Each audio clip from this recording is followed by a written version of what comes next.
Skye Nicolson, just a few weeks out now. How excited are you for this fight? You look happy. I am happy. Camp's going really, really well. Down to the nitty gritty bit of training camp now. So, no, I'm really excited. Can't wait to be back on home soil, back down under. Really excited to be in Melbourne. Obviously, haven't fought as a professional in Melbourne yet. So, yeah, can't wait. I'm just excited. Always. What's Mariah Turner? What challenges does she bring to yourself? She's a really good boxer. I think she's a really well-schooled fighter. I think she's got a great balanced style. She takes her time. She picks her shots well. Um, and I think our styles are going to clash really well. I think we're gonna have a great clash of styles, and it's going to be a really good showcase of good, clean women's boxing. So I'm very excited for that. What's the past, I guess, year been like for yourself? A few ups and downs. You had that first loss. What lessons have you learned in this time? I learned so much about myself after the Tiara Brown fight in March last year. Um, I really went back to the drawing board and just like did a lot of soul searching, a lot of deep delving into why I do what I do, what I want to achieve, and what can I do differently, what can I do better to be the best version of myself when I go to the ring. So there was a lot of that for a minute there, which was obviously a part of the weight division change down to super bantamweight. Uh, I had lots of like scans and tests done and was told that I've probably been boxing up a weight division of where I should probably naturally be or where I'd be best suited. So um, that was probably one of the bigger changes that I felt I needed to make before going into my next fight again after obviously um, losing the world title at featherweight. So um, yeah, I think since then it's just been a journey of, I guess, trying to be 1% better every single day. I feel like when you're at the top, it does come down to the 1%.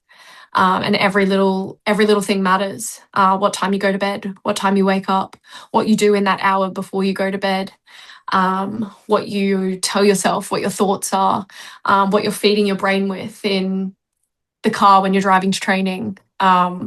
There's just so many little 1% that I had never even thought of. And I feel like I had to go through that loss and that feeling of, I guess, like feeling like the world was coming to an end, because it did feel a little bit like that for me. I think fighters understand that feeling where it does feel like the end of the world when you lose. So um, yeah, I decided I never want to feel like that again. I want to make sure that the best version of me is coming to the ring every single time. And yeah, every day I'm just trying to be a better version of myself than I was the day before.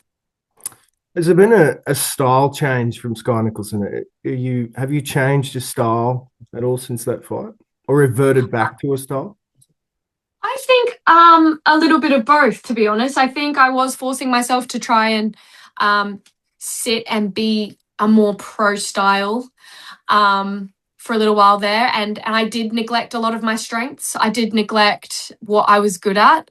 I felt like I had to prove to everyone that I could be a fighter and a boxer, and that I wasn't just a counter boxer and things like that. And I think now I've really found that balance. I definitely fight and spar and train with a lot more intent.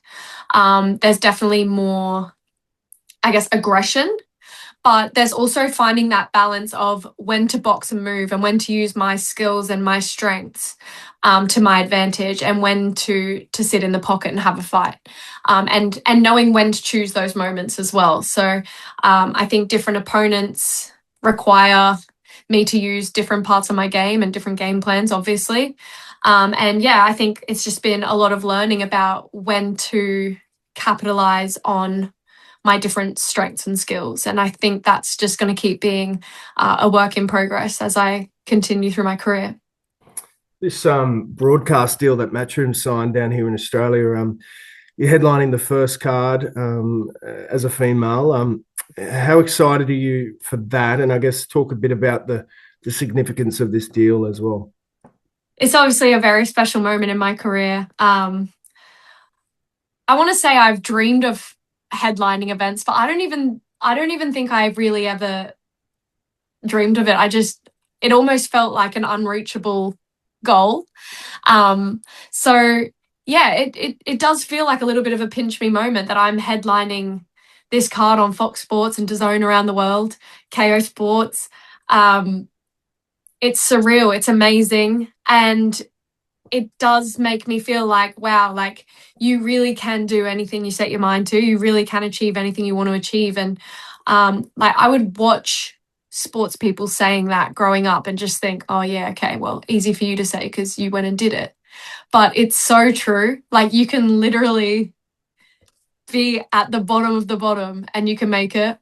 So that's kind of how this whole experience has made me feel. I feel very grateful for the position I'm in, but I also feel like I have a duty to perform. I have a duty to show up, be the best version of myself, put on a show for the fans, and most importantly, get the win and secure world title fights for 2026. How do you look at I guess, the landscape here in Australia, and you've based yourself over there in the UK? What observations have you, I guess, made of how things are done down here? What improvements could be made? What are the main differences you've seen? Um, I think the hardest thing with Australian boxing is the fan base and getting more eyes on the sport.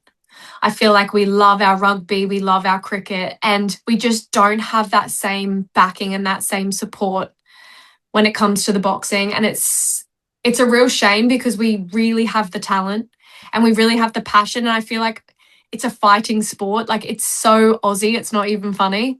And I just feel like our fan base is just so lacking. And I feel like this is such an important, I guess, opportunity for Matchroom to come and change that in Australia and get more eyes on the sport, get Australian fans excited about big fights.